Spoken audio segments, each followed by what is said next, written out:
Yoso Bhagava Samma Sambuddho Svakato Yena Bhagavata Dhammo Supatipanno Yasa Bhagavato Savaka Sangho Amayam Bhagavantam Sadhammam Sasangham Imehi Sagare Yataraham Aropitehi Avepujayama Tatu no Bhande Bhagava Sujira Parini Bhuttopi Vajima Janatana Gamba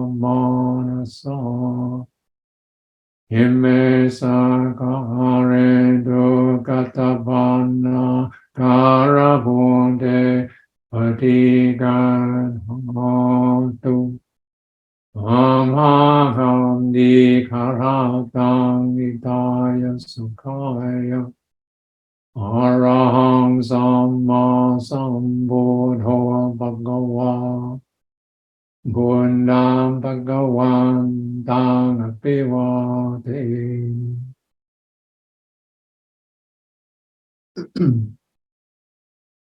Vakatu Bhagavanda Dhammo Dhammam Namasami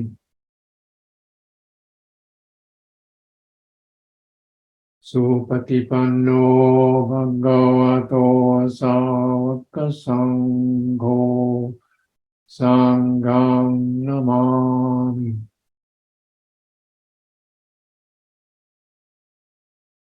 Andamayam Buddhasa Bhagavato Apupavakanamakkaram Garomansi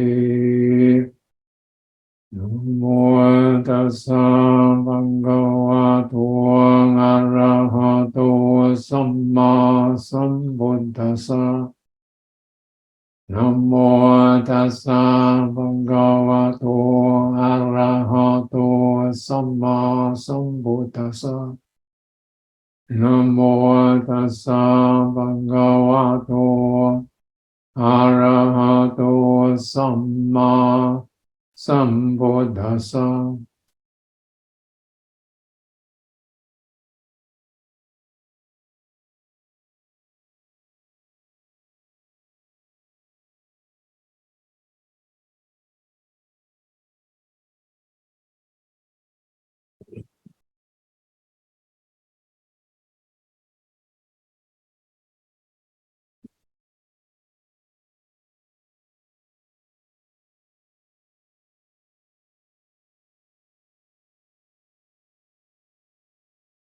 Let's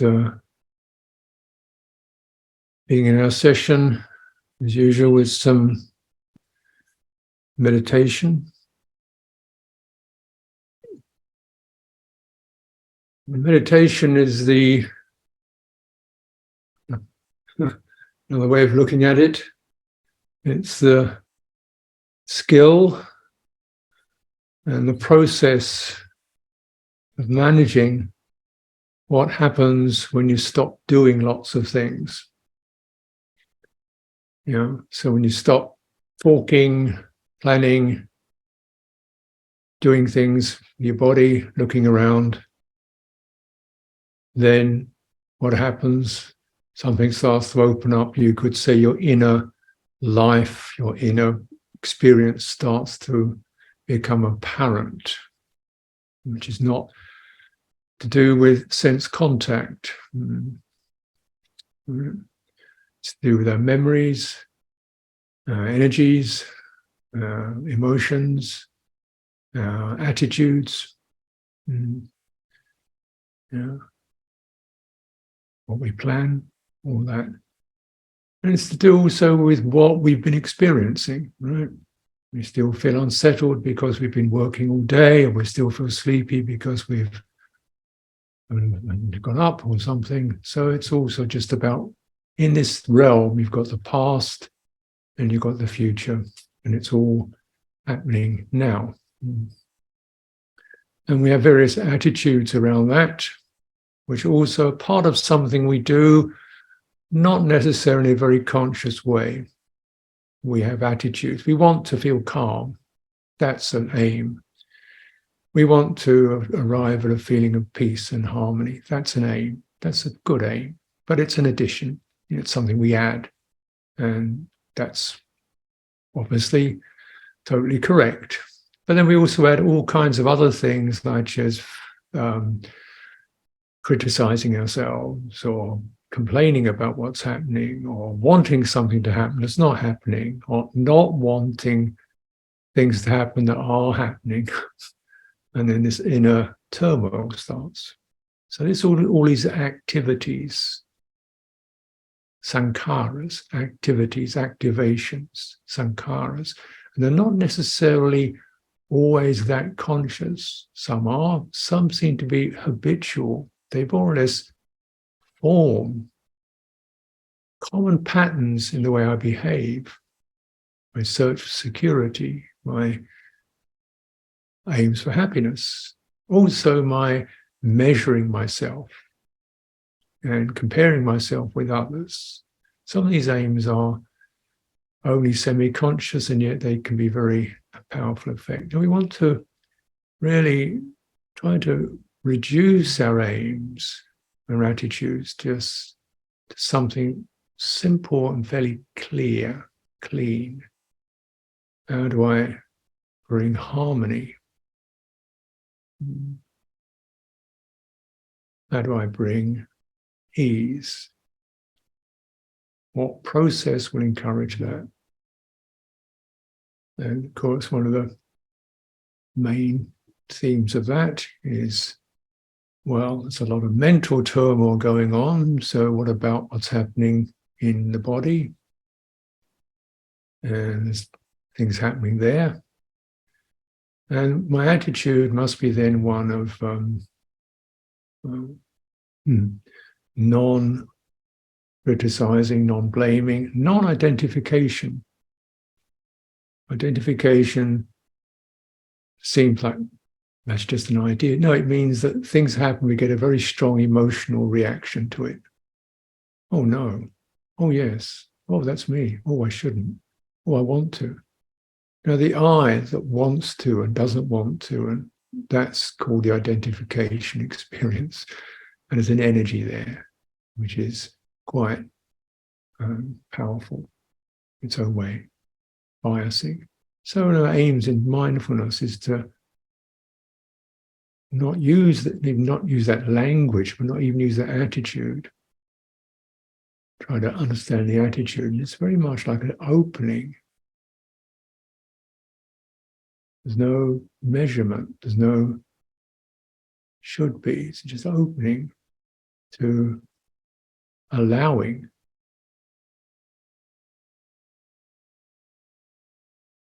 Allowing experience.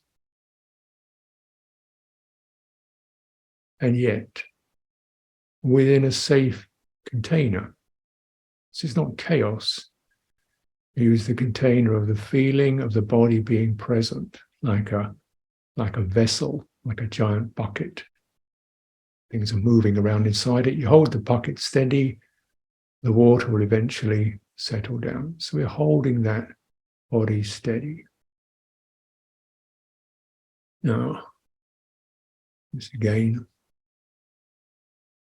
just modify that. Don't add a lot more complexity, but bear in mind that the beauty of steadiness in the body is the body would do it for you. So there's less I involved with that. So, for example, if we stand, take a standing position, you relax your knees a little bit and drop your shoulders and take a breath, deep breath. The body will hold that for you. You stay present, you stay tuned into it. The body holds itself together. It knows how to balance better than you do. You couldn't figure it out.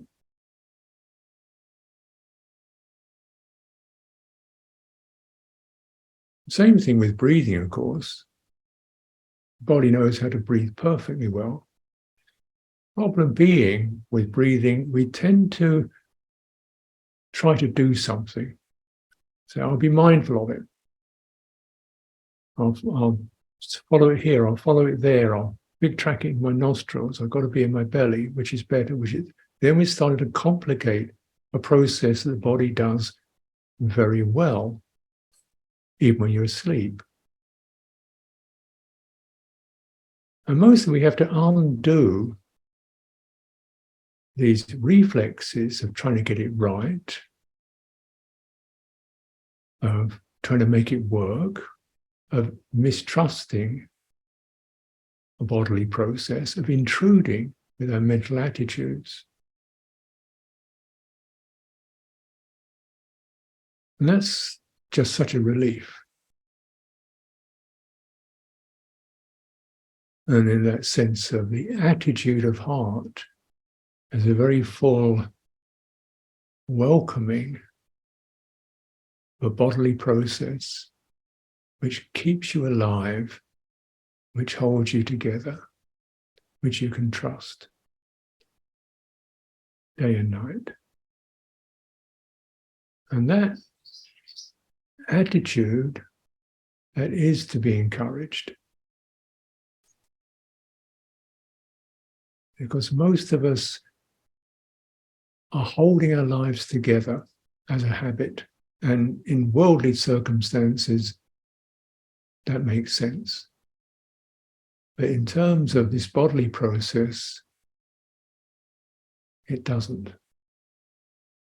So we've got to undo a habit that's part of our identity. This is why we undo it.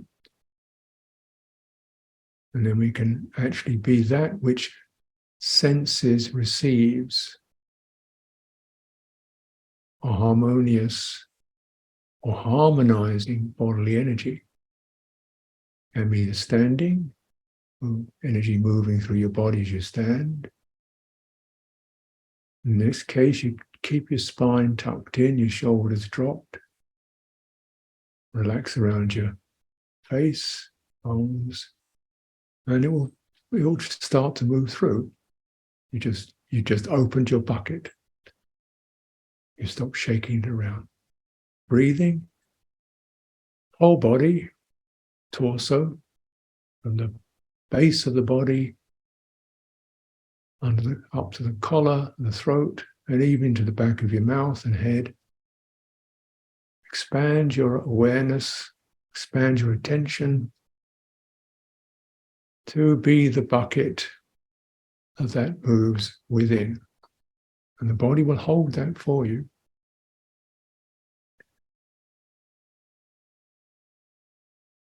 And then our input is to inquire what's happening, to bear patience, to listen very deeply, to follow the heart. Where is the heart coming into ease, ending suffering?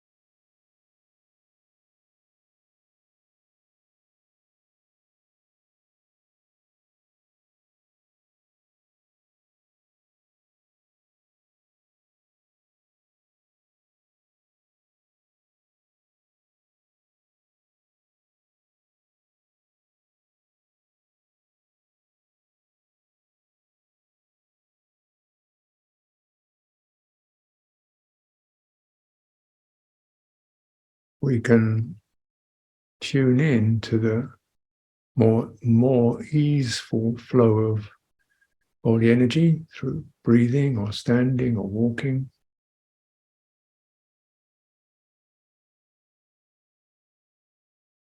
The heart, tuning into that, begins to be soothed, and the forms, the feelings, the emotions, they rise, and they need to rise so that they can pass on.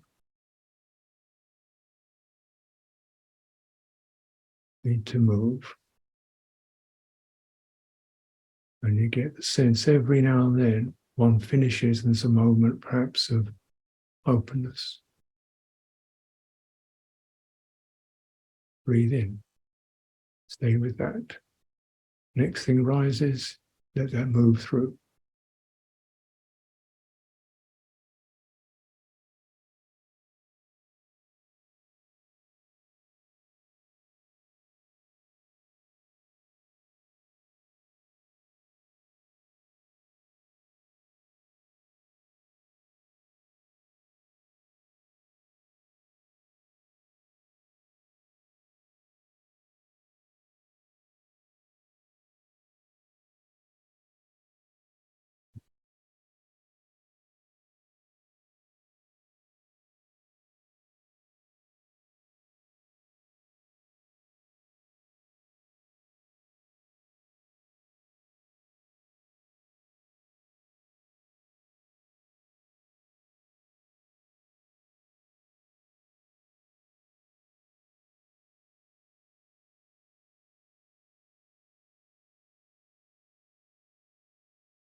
And you get the experience of different kinds of feeling, sensitivity, agreeable, disagreeable,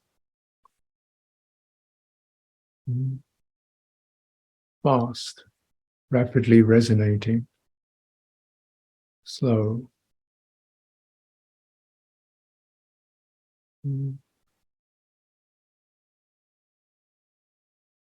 then there's something that doesn't do that,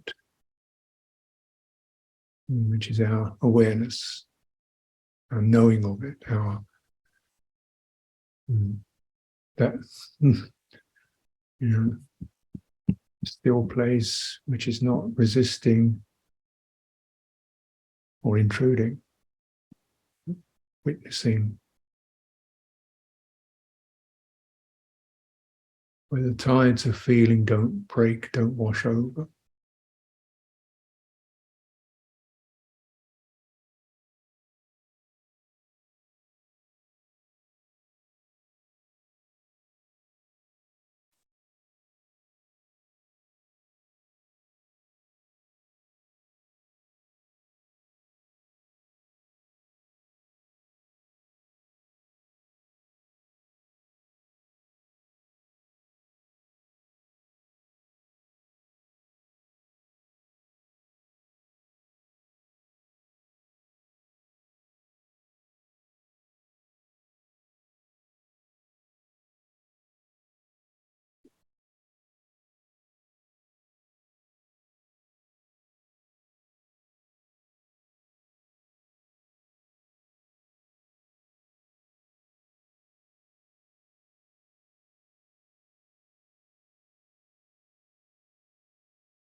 This affects the mind, the heart,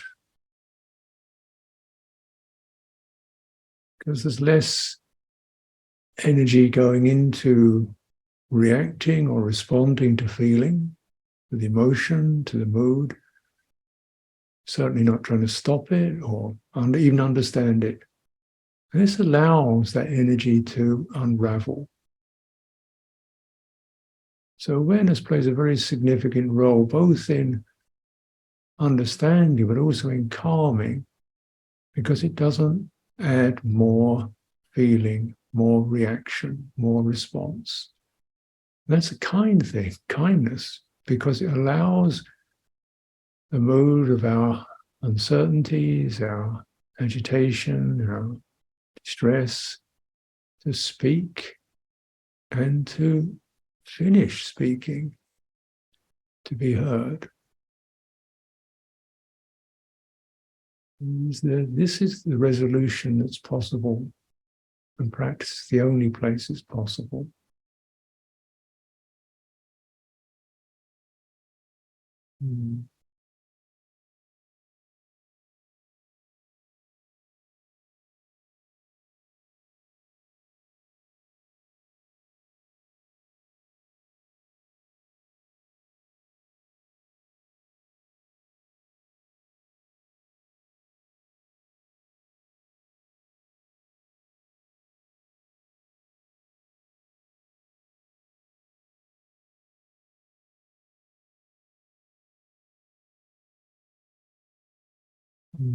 Wisdom will arise from there.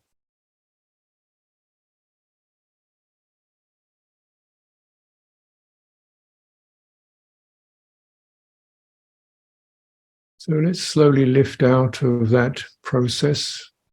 Again, coming into the full attention to the inner quality of the body. It's upright, open. You can feel it as something that's touched, has touch to it. And the space around it. Feel the space around your body. Let your eyes open. And you're still very much in presence.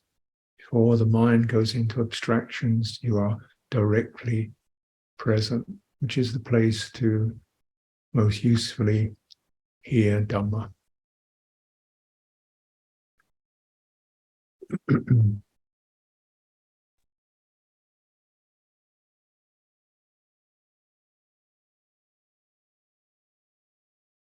Brahmachaloka Dipati Sahampati Kantanjali Anadiwaram Ayachata Santida Sata Parjakajatika Desetu Damang Anukampimam Bhajan.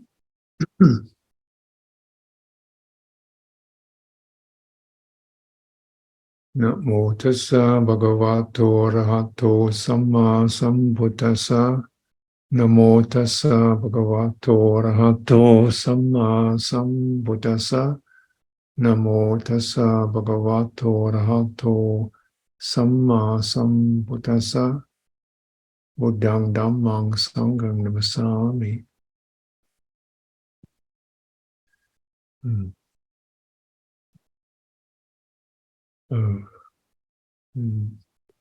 The questions that occasionally one gets asked is, what is this awareness stuff?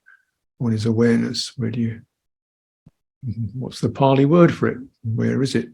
Is it in your body, in your head? Is it in your heart? It's a mystical thing. It's actually everywhere. But normally this is awareness that is associated with two particular channels. One is the channel called consciousness, vijnana. And consciousness is generally awareness of a sight, sound, thought. I'm aware of a thought. Now, when you say I'm aware of a sight, you can't really find awareness as something you can say, oh, definitely a thing there. But the quality of seeing and the clarity of it, and the fact that you're affected by it, tells you you're aware of seeing, you're aware of hearing, you're of thought. So there's awareness plus some sense input. This is called consciousness. Now, but then also the channel of consciousness brings feeling into play. Feeling. The feeling comes through one particular form of consciousness called mind consciousness, manovinyana, or manas for short. And manas is a great little gadget because what the body wants to know is whether that thing out there is going to hurt me or whether it's enjoyable. And I don't know until I touch it, by which time it might be too late. So the manas thinks, oh, that looks like an apple to me, or it looks like a bomb. So the manas interprets before something comes too close. This is a great system. And because when it interprets, it gets something called a perception or sanya, a meaning. That's a bomb. Now, if you're only 3 years old, you might not know that. You might get blown up. But, right, so this manas has to acquire a whole library of perceptions. And to make those perceptions something that really grabs you, because you better know one way or another, it touches something we call chitta, or heart. And so the touching of that is called contact. Oh, right. And then with contact and perception comes a feeling. Oh, agreeable, pleasant. And with that comes a response. Response is called sankhara. It's an activation. Oh, interested. Oh, no problem, let it be. Frightening, and so on. Sankhara. So then you get this form called sankhara. And we can be aware of that because chitta is also in the awareness, has awareness to it. And it's aware of the feeling. It's aware of the stimulation. So whereas consciousness is aware of objects out there, sights, sounds, thoughts, which we seem to have are distant from, particular discrete objects. Awareness is chitta, its awareness is not, it's actually activated, it trembles. So with chitta, you get this sense of something moving, shifting, feeling shifts, responses shift. So the awareness aspect of chitta is very much more attuned to response, feeling, and that energy that moves. It's getting its messages from a couple of bases. One is the mind base, which I've already described. It's getting its messages from that. This is a profound degree of input because at any given moment we can think about the future, politics, geography, our parents, what I'm going to have for dinner, whether people like me, and we can even beyond thinking, we can be haunted by perceptions of feeling I've got to do a lot, or feeling inadequate, or feeling people don't like me, or feeling I should be something that I am. These are all perceptions, and these all can be running in the chitta.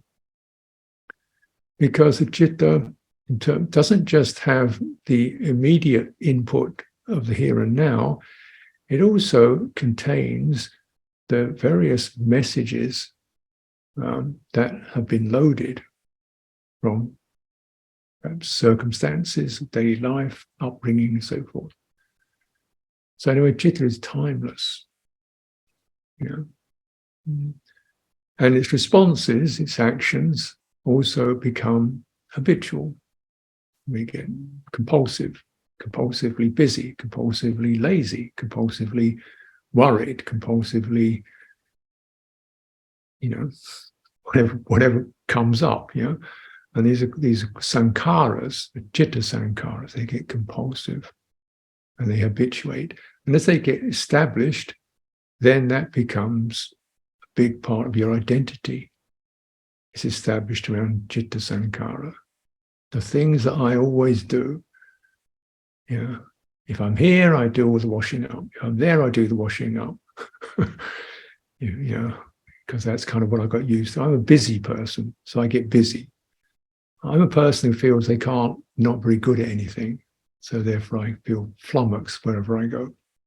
These are very simple. Most people have got very complex citta sankharas, refined responses to social conditions and circumstances, responses to individuals, responses to their children, responses to their parents, responses to strangers. There are whole complexes of different responses that all form them. So our identity is a very fluid but habitual program called ahankara. Ahankara is the name for this I forming I. And this is generally the weave of the citta sankharas. No, so what's this got to do with awareness? Well, we can be, there can be awareness of that, but the nature of citta, because it activates the awareness is actually dealing with something that's very active, and even though we can recognize it, we can't put necessarily any decisive input that will deal with this. If I feel guilty, feeling inadequate, then what do I do about that? Because it's nothing to do with people out there. It's to do with something in here. How do I resolve this? How do I come out of it? Well, ask somebody to tell me, forgive me, or make me feel good, or what? And then if they do, maybe I still carry it, because it's not dependent upon present input. It's dependent upon a personal acquisition or residue called upadi. We have these residues that become the basis of our identity. And so how do you clear that? Well, you actually got to sense it as it is rather than project it into present-day circumstances. This is not so easy because, you can be aware of it, but you're not necessarily able to change the track, what it's doing. This is where awareness has to be developed, steered, moderated to arrive at clear knowing, which is called jnana. Jnana. So vijnana becomes jnana. It becomes not about sense input, but about awareness freeing itself from these effective programs and input.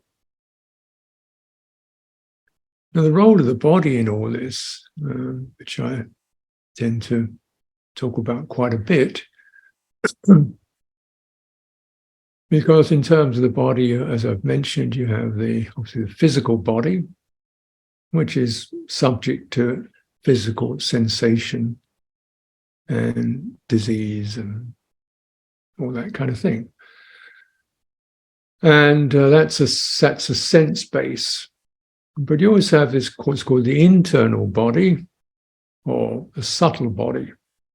Subtle body is the weave of all these kaya sankharas. So just as citta sankhara can have various complex network of how I respond to this and that and this and that, and when I feel tired and when I feel lost, or where do I get my security, where do I feel uneasy, where do I feel happy with people, where do I feel nervous with people, how do I moderate all that. So you've got a lot of programs dealing with that.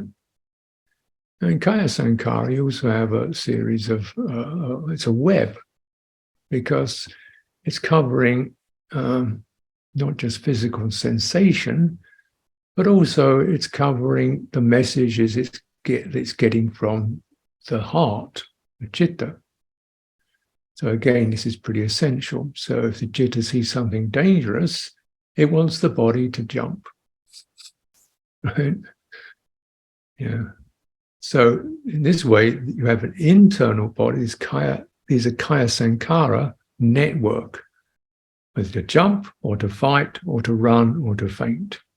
Yeah. So we get these fight, flight, faint strategies, for example, when there's threat, close down, hide, or get aggressive, or look out for some help, or whatever you do, whatever happens in that reactive moment. These are kaya sankhara programs. So those will evoke different physical responses, won't they? If you want to hide, you'll get small. If you want to fight, you get big and aggressive. You harden up around your shoulders. And let's look at something more positive. We see something we feel happy with. Our face lights up. We open up. Oh, there's so-and-so. Lovely to see her. You know, your face energy goes into your face and your chest opens, because that's the area that's really you're going to meet people with, right? A sense of shining face. And it's a kaya sankhara. It goes into your body. Feel guilty. You start to get a bit nervous. How do I get out of here? I've done something wrong, dear. You know, this face kind of goes a bit like a mask. So this is all these networks of kaya sankhara. It's immediately channeling chitta sankhara messages, right? So that's one very significant form of input. Yeah, and this covers the entire body, because any part of our body might need to be activated in response to that heart message. However, also the kaya sankhara, the bodily energy, the bodily formation, the subtle body, picks up signals from the physical body as well. Oh, that's hot, drop it. It reflexes. You stand up, the ground's not steady, be careful. So you don't, so the body begins to brace itself against falling over. Yeah. So you also have input from the body itself. The physical body has these reflexes. We don't certainly have to think about it. Many of these reflexes happen before they're just immediate reactions. So it also gets input from the physical body. So okay. Now this sounds complicated, but essentially when you're practicing meditation, you start to contact the physical body as a way to turn your kaya, your input, towards what's happening physically, not emotionally. So breathing in and breathing out is a physical process. Okay, standing is a physical process. Walking is a physical process. So, and we get into that. We adopt these physical processes that actually are very soothing and steadying and reliable and require very little effort to enact them. They're not complicated. Everybody can breathe. Standing does require legs, but not everybody can do that, but many people can. Walking, again, something that most of us can do, and it really get into how the body walks, stands in itself. And because the nature of the relationship between the subtle body and the physical body is that it searches for and it finds, where does the physical body feel least stressed, most balanced? And that will be the default interest. It doesn't want to have stress. It wants to have, where do I sit down so I feel, that's it, relaxed. Yeah. How do I walk where I feel most fluid and comfortable, not scrambling and dense and tight? So the subtle body has this message that it's trying to also fulfill, apart from whatever the emotions are doing. We're trying to tune into that. Not because necessarily we want to be champion breathers or fantastic standers, but because once you turn into that, For that moment, you're slightly disengaging from the mental and psychological input. Gives you perspective. Now, the nature of awareness is it covers body, all experience. So, right? Anything you experience is in awareness. You can't find awareness as a separate thing, but it's the medium that allows us to experience things. Right? So now awareness is sensing, oh, there's a sort of physical body's quite comfortable and steady, and some emotional anxiety going on. Okay, there's that. Now, split. So holding those together, feeling anxious, but I'm standing, feeling worried, but I'm breathing. Where is the harmony? Just that open question. So we tend to tune into the harmonious mood that comes when the body is actually in its most balanced, fluid state. There's a quality of balance and ease and effort, very minimal effort required. We tune into that message that's coming from the body. The heart listens to that. Oh, that's what I want to hear. That's what I want to hear, because that then is able to act as a mediator for the various amounts of emotional stagnation, sorrow, depletion, stress that's occurring, and then helps it to discharge. And all that's held within awareness. We're aware of that. And mindfulness keeps us on topic. And mindfulness keeps awareness on topic with the whole package of what's going on. Now, you must be very careful with attention. As we all know, attention, manasikara, darts off towards things in the future, towards sights, sounds, things I've got to do, shopping list, gadgets, alarms, people coming. So it darts off. It gets used to darting off. Our attention span, because our attention, manasikara, is actually a function of manas. The mind, or the mind consciousness, whose job is to constantly track what's going on and give a signal. If you're in the jungle, you're looking around, that looks like a tiger. Whoops, manas gives you that signal. So manas that's its job. Attention, the job of attention is to scan the other senses and keep reporting. It becomes a job that it does pretty much constantly. And of course, and this doesn't just involve sights and sounds, it also involves things we remember.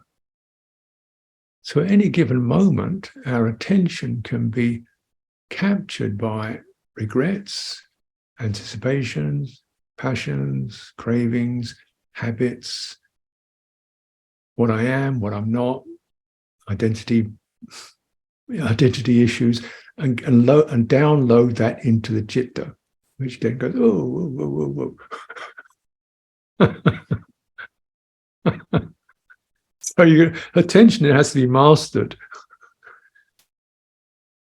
And the nature of attention is also, it scans, it also tends to fixate. That's the target. That's the one we want. It does that. It holds. It scans. Forget that. That's no use. That doesn't matter. This one is what I really want to be with. So it does this focusing thing. It's a fixation, and it feeds on what you fixate upon. Dinner, music, threat. There's that. Keep an eye on it. And it downloads that signal.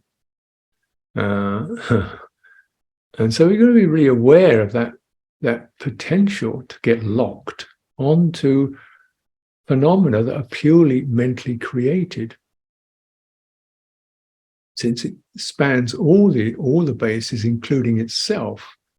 So you can get stuck with an obsessive thought that it locks onto, and it's stuck onto it. And you don't like it, but it's stuck onto it, and you try to figure out why you're thinking about that and how you can stop thinking about that and what's the answer to it. Or you get a sense of doubt. I don't know if I can really do this practice. I don't know if I really follow all this. It's a bit complicated. I'm not the kind of person. You get fixated on that. And so then the citta gets the input from that. It fixates. And it fixates in line with identity. This is what's important for me. It fixates in accordance with identity. This is what I did 5 years ago, fixate.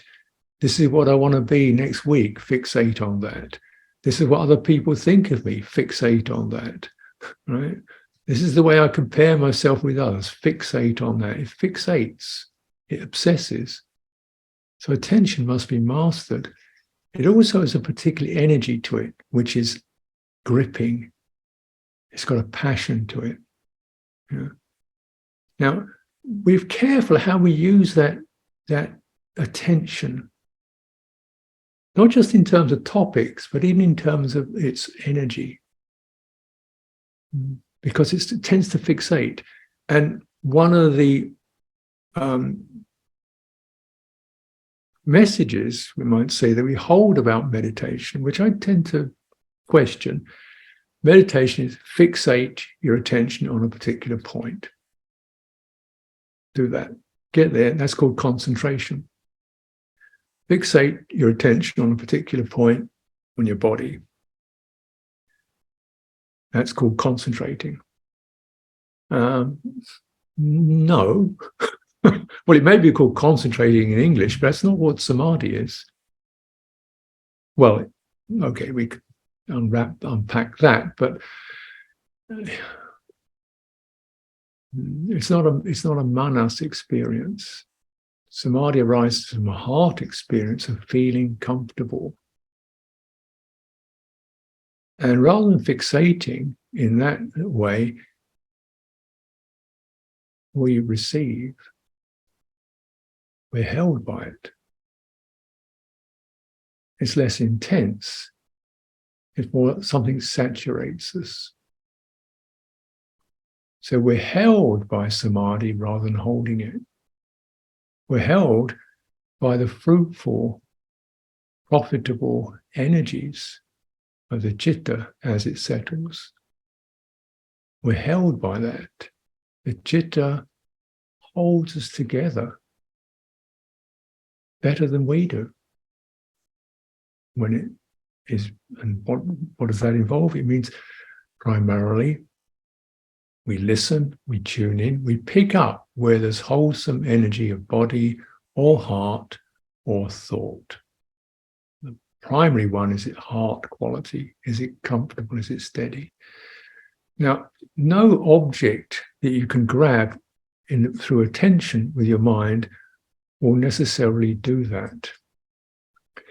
Because the message behind attention is try to do that. Try to hold that. Try to stay with that. Keep doing that. There's a certain pressure and a feeling we have to make pressure. We have to hold in order to get where we need to go, which may work in worldly terms. Now, what about being, and then you're aware of trying, and how does that feel?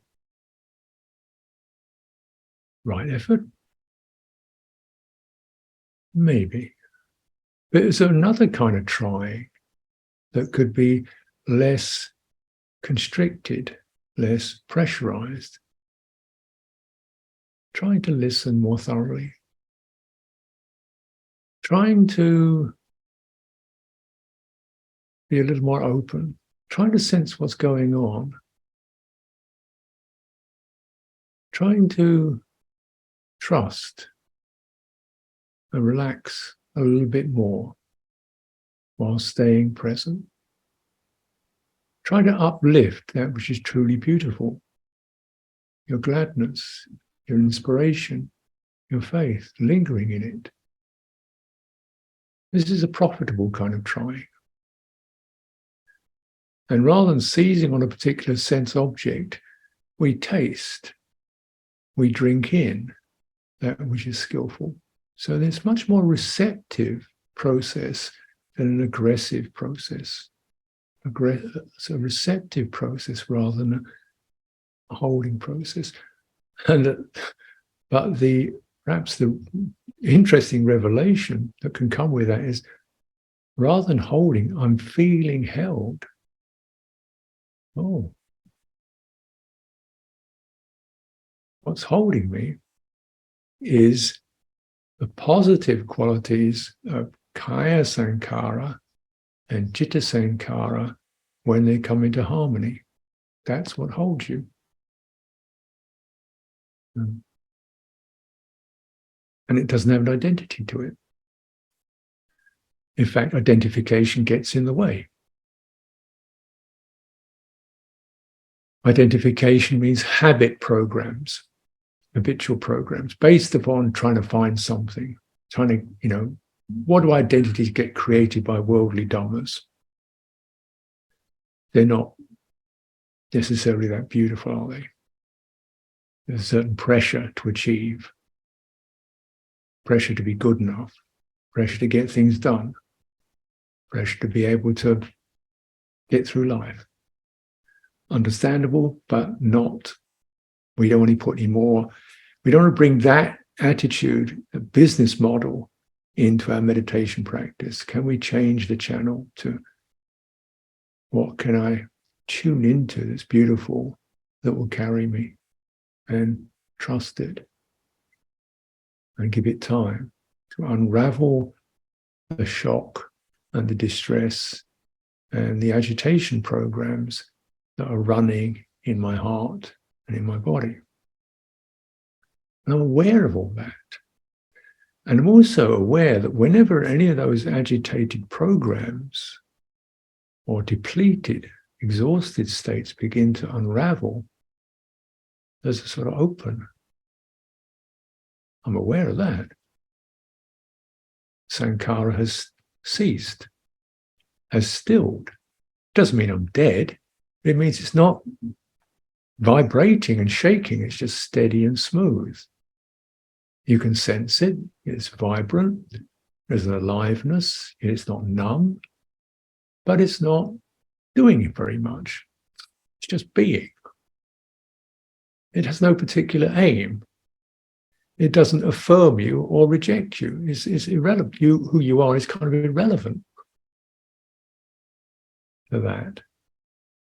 And that's a wonderful place, wonderful resource to be able to drop into, because it helps you get your identity and your personal world in perspective.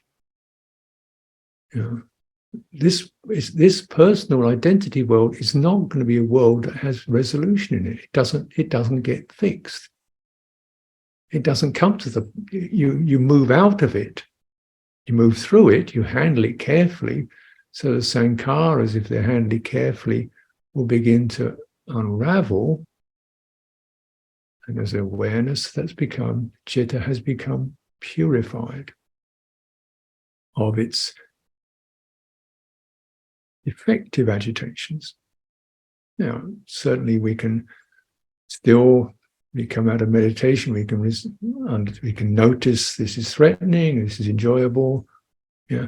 But I don't have this complex inner psychology of what I should be and what I wasn't and what I might have been or what I hope to be, because where's that? That's an old store, that's an old residue, and these residues can be cleaned out to actually awake, alive, vibrant, responsive, but there's a cleanness to it. This is exactly what the Buddha said. Yeah, I mean, excuse me, perhaps, but it reminds me, when he says, this is sublime, this is peaceful, the stilling of sankhara, the relinquishment of residues, upadhi, this residual programs, this identity program, destruction of craving, the drive, the hunger to get, to be, to find, to have, to know, the hunger to be something, the destruction of that, that's dispassion, ceasing, nibbana. This is the deathless. So in this sense of when the sankharas settle, still alive, vibrant, open, then there's a purification. This is the deathless, the Buddha says, the citta that is freed from upadhi, or upadana. So we kind of get a sense of how this map, or this presentation of the subtle body, the inner body, the heart, or citta. Heart's the easiest word I can find for it, but it's perhaps more far-reaching than our normal understanding of heart, and the thinking mind, how they operate. Because if your thinking mind is the last bit to actually get cleaned out, it begins to change your way of thinking. Difficult situation, rather than whose fault, why should I be this, what am I supposed to do, and what am I supposed to, thinking mind says, patience. Right, of course, yeah. Or it says, take a breath. Oh yeah. It then begins the repository of wisdom. Yeah. So our Vajji Sankhara, which is the Sankhara of thought, is also tuning in to the messages that are coming from the citta. And it begins to be trained by the process to clear thought, to wise discernment, to appropriate guidance in the world of conditions. So we meet life instead of the I am, I'm not, I should be, I could be, who, she, why is that, to wait, what is needed is, where's my feet? Oh, take a breath, and patience, equanimity, metta, sila, morality. Remember your morality. When you listen in to the process, you get samajnana, right knowledge, right knowing, sammavimutti, right release. And so these are two aspects of the tenfold path. And you look at that in the Great Sutra on the Great 40 in the Majjhima Nikaya, if you're interested in looking that up. So, I think perhaps the thing I like to keep reminding people of is that the power and the availability of what I'm calling the subtle body. Because when I say subtle body, people may think, oh wow, where's that? It's really, well, only Ajahns know that. I don't know anything about it. Yes, you do. But perhaps, it's everything that you can feel in your body. It's not a physical sensation. It's to do with jet lag as a subtle body experience. It's just everything goes, subtle body is confused, doesn't know where it is. How you know you're standing or sitting is primarily a subtle body sense. So it's upright, it's lying down. How you know when you feel upset, where you feel frightened, you get tension and gripping. That's all that. These are all the messages running in the subtle body. It's not always talking about bliss and happiness. It's talking about distress and anxiety, and where it's got stuck, tension, blockages in parts of your body can feel really seized up. So one of our work is actually cleaning through meditative processes, contemplative processes, so that subtle body will actually present us with a much cleaner, informed intelligence that helps to guide the citta. This is our birthright as humans, and it's up for us to tune into it.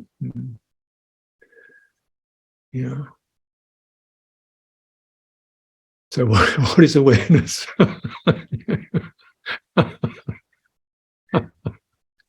It's not an it at all.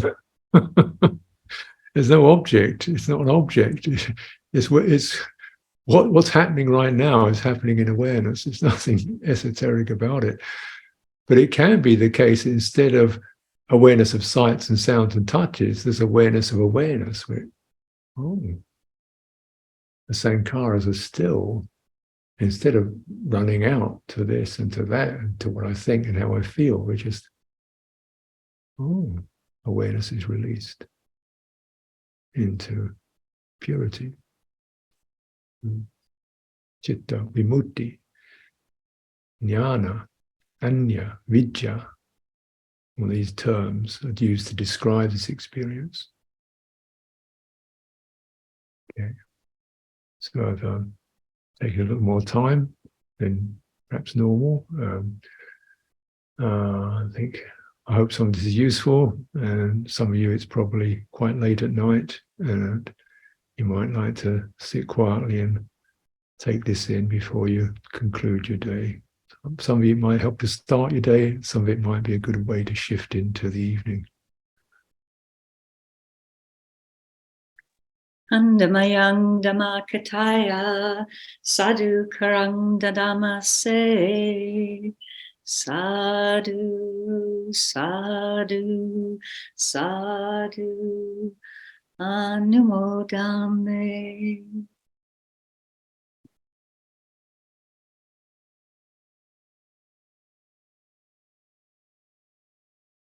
Okay, well, our respect to the Triple Gem. And once again, thanks everyone. Thank you for hosting this, Peter, making this all possible for us.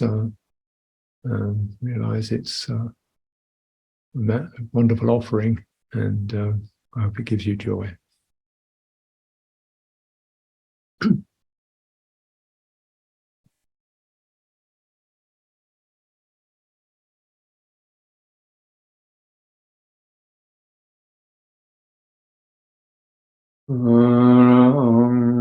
Samma sambuddho bhagavan Undam bhagavan Dhamapivadi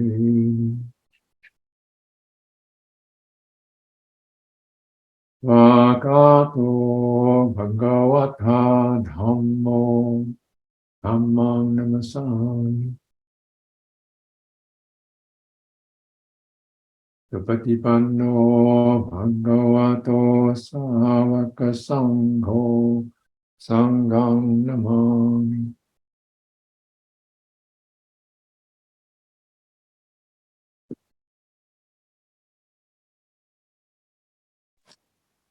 And the next time I'd like to offer opportunity for questions, any questions. So if you're able to connect to Dhamma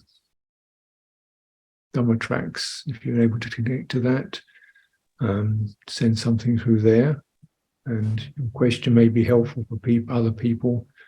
So that would be May 14, Lumpur. okay. Thank you, Peter. May 14.